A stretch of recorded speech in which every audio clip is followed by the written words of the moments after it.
are here to watch a wonderful film and enjoy ourselves and hopefully be creeped out a little bit. And I will prove that a film from 1922 can still do the job, and it really can.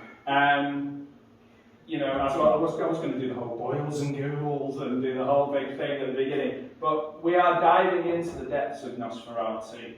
Let me start my PowerPoint, that'd be a good place to start, wouldn't it? I'm not going to click and talk, don't worry, I'm just going to let it roll so that you don't have to just look at me. That would be a horror show. So, you know, we're going to dive into the 1922 classic Nosferatu, as I said. And at a glance, it might seem like a really simple vampire tale, but behind that pale visage is a captivating story. A story of copyright evasion as well, cinematic innovation, transformative acting that's influenced generations. So, for example, as I said, it was birthed in 1922 in an attempt to avoid paying the estate of Bram Stoker for the rights for Dracula. Ingenious, however, even with those creative tweaks and changes, Stoker's widow wasn't convinced, and she led a legal crusade against it for many, many years. Now, I'm not going to go into microscopic detail, but it is worth doing some reading into the film because it's fascinating, the sort of background and the understanding of it. It's a classic example of German expressionistic cinema.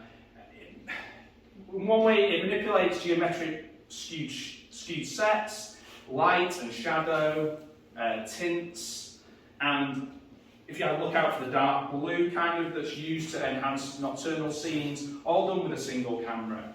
Now, while the setting changes from Whitby and London to the fictional town of Viborg, the narrative actually becomes more streamlined.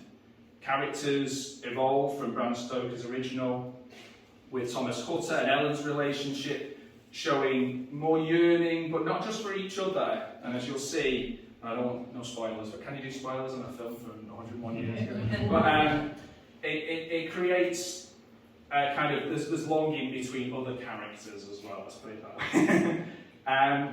There's a strange connection between the Dracula replacement, Count Orlok, my favourite, I love him.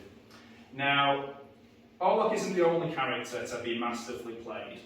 And this is a name to conjure with, but I always struggle with this, and I probably will tonight. Definitely will tonight. Gustav von Wangenheim. Not bad, I'm impressed with myself for that one.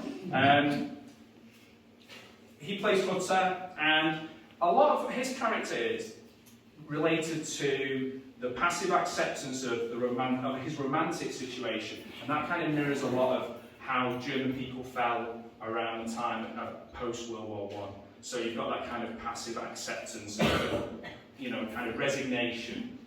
Now, it's Max Schreck, whose name aptly means fright in German, steals the show.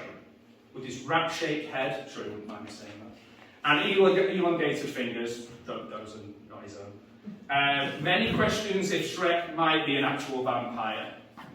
This is explored in the 2000 film Shadow of the Vampire with Willem Dafoe playing Max Schreck. I recommend searching that one out. It is fun, it is really interesting, and it does play into real fears, just magnifies them to the point of being a really fun, crazy film. Now, his method acting roots are thanks to direct input from Stanislavski, the sort of creator of the method acting technique. So, per that personal teaching, it painted Orlok.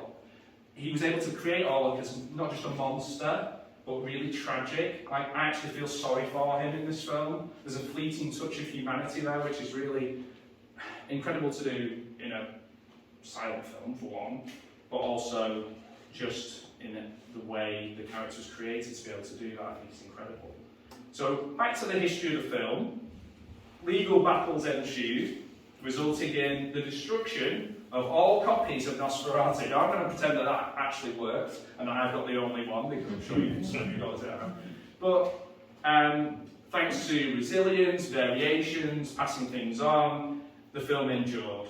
And the version that we're going to watch tonight is the original version, accompanied by a fresh score by James Bernard, known for his contributions to Hammer's Dracula. So there's a nice little link for those of you who like Hammer films as well.